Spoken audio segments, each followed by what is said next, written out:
All right, let's face it, drill press vices suck. They can be clunky to use, slow to set up, they're never really quite in the right place, which is why most people don't use them. But by not using them, especially when you're drilling metal, you put yourself at kind of a significant safety risk. So in an effort to work a little more efficiently in my shop, I've been looking around to try to find the best drill press vise, and I have found two options. One you can buy, and one you can build yourself with very basic tools, with parts you can get on Amazon. And honestly, I think the one you build yourself might be the best drill press vise I've ever used. So let's get right into it. So when you think of drill press vices, this is probably what you see in your head. This is kind of the standard drill press vise that I think every shop at least buys at one point. This is from Harbor Freight. Very, very simple tool, very low profile. You unscrew it with this handle and you bolt it down to your drill press using these holes. These style are a lot harder to bolt down, but they are also drilling vices. These are ground on all the sides so that you can turn them on their side. The problem with these is that they're very difficult to clamp down to the table without actually using like arm clamps. Another style that you might not be familiar with, but it's going to play into this video, is the quick action cam style. So I really like these. You can slide this sort of jaw over back and forth, and then if you want to grab something, you clamp it down, you pull down this piston, and it locks it in place. Keep the image of this in your mind because we're going to use one of these to build what I think is the ultimate drill press vise. So this is a pretty standard small shop benchtop drill press, and you can see it's got a metal table with some holes in it. And if I were to use this sort of traditional drill press vise, I could get this on here and I could throw some bolts through here and lock it up. Now you can already see the problem. When I go to lower the actual drill, it's only right where I set the drill press. So if I have to drill a bunch of different parts in my shop, I have to constantly unbolt and try to move this thing around. And if I don't do that, I have to just let it sit on the table where it can slide off or it can move around, or if I catch a piece of metal, it'll just spin the metal and the vise. That's where a magnetic base vise is going to come into play. So this is a Fein Versamag. This is actually a magnetic base drill press vise. It's really, really slick. It uses a handle to give you sort of like a medium grab, and then you can move it over to a permanent grab. And what's great about this is you have the same capabilities of the other vise. You can turn the handle, you can lock stuff down, but you can also move it around the table really easily. And when you're ready to use it, you lock it in place and it's very secure. So my only problem with this vise is that it's actually kind of too small for a lot of the projects I want to use it on. Now it's got 4-inch wide jaws, which doesn't matter so much because it's got great clamping power, but it's actually the depth of the throat of this vise being only 4.5 inches that can kind of get me in trouble, and it doesn't really do everything I need it to do. Also, not that it really matters, but it is a little bit slow using this screw.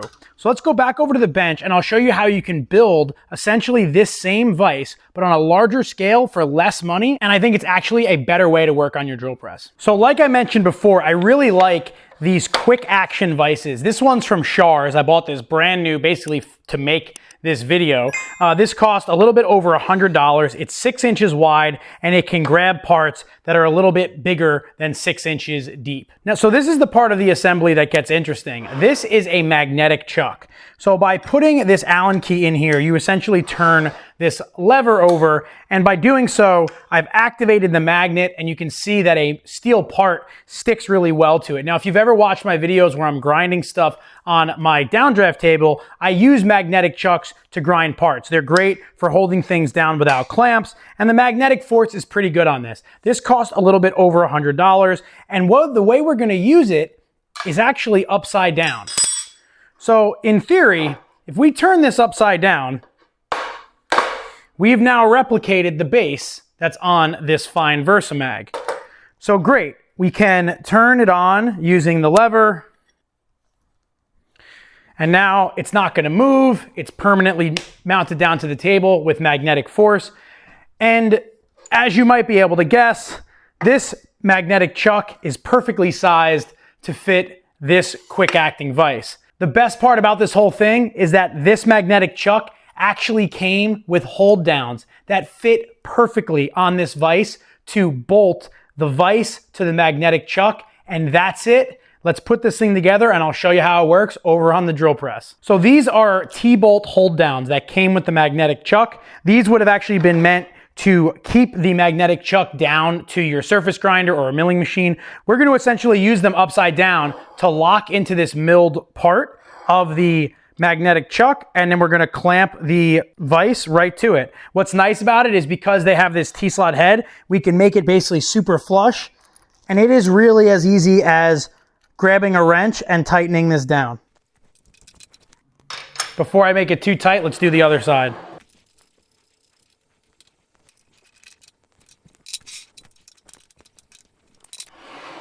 So it's really as simple as that. 2 pieces of hardware and this thing is ready to go. The only thing that you're going to encounter is these legs on the drill press vise. They are going to be in the way of the Allen key that came with it. So in order to engage this, you actually would just take the Allen key and turn the lever. Now this is in the way, so I'm not getting the full magnet. So you'd have to actually go back and do 2 passes with it, or you could just get a longer reach Allen key. This is from a set from Harbor Freight. You can see how it sticks out just a little bit further, and that's enough to actually get past the leg of this vise. Now I want to leave these on in case I ever want to move this and bolt it to something else, but you can see just as simple as that, I can grab the part, whatever the part may be. Let's say it's another vise, put it in there. I can use the quick action of this vise to grab it down. Now I can move it around the table. I can turn this over, and this thing is locked in place, not going anywhere. Let's go over to the drill press and try it out. All right, so we're over on my larger gearhead drill press, which has a nice large metal table. Now again, if you're doing larger work, you're probably doing it on a larger drill press.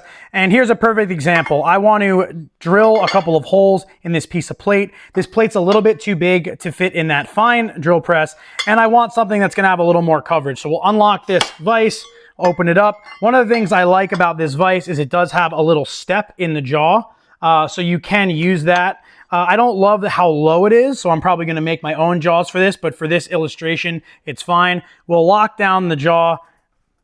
Now let's just say we wanted to drill a hole here, and a hole there. Just totally random locations. If I were to bolt this down to the drill press table, right, first of all, this table only has T-slots in 2 locations, so I'd have to be either here or I'd have to be there. Neither of those locations are going to work to drill the holes that I just marked.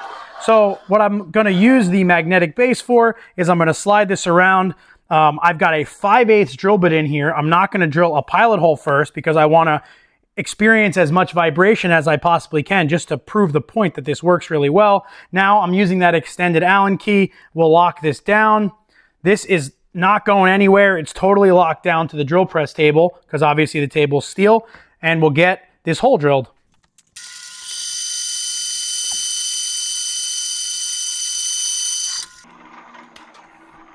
Okay, great. We got that hole drilled. Now we need to drill the next one. All I've got to do is unlock the vise from the table. I can slide it around. Let's line it up. Next hole right there. Lock it back down. Ready to go. I think you get the idea.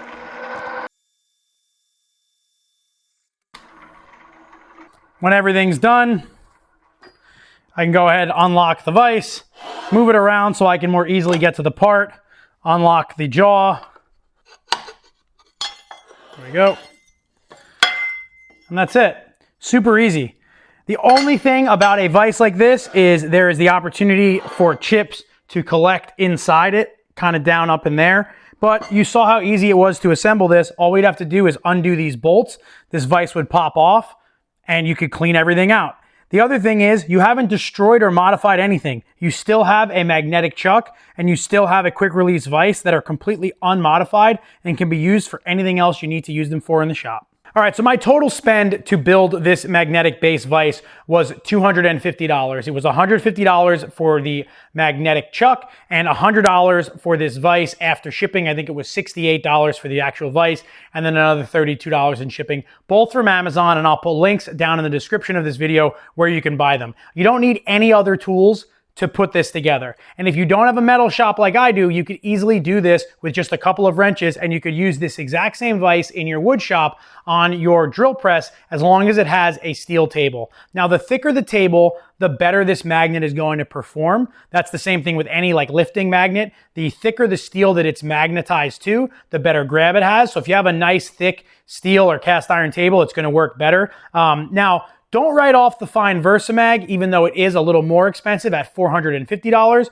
because it does have a bunch of really cool accessories that you can get for it. And at the end of the day, I think if I'm gonna be going off site, I'm definitely gonna be bringing this, which is a lot more portable and easier to carry than this giant thing, because this actually gets pretty heavy, and this is gonna work on smaller drill presses, while this is gonna be really for larger drill presses. At the end of the day, I don't know why I didn't think of building one of these sooner. It was so easy to put together, and now I have a vise and a magnetic chuck that I could take apart in 2 minutes and use for any other application. So I definitely recommend throwing one together. Like I said, all the links will be down in the description. If you have any questions, please leave them down in the comments. If you have any thoughts on how we could improve this design and make it better, or if you build one of these for yourself and potentially make it smaller, bigger. This is a 6x12 mag chuck and a 6-inch quick acting vise. Let me know down in the comments. Thanks so much for watching. I'm super excited about this. Follow me on Instagram, and I'll see you on the next video.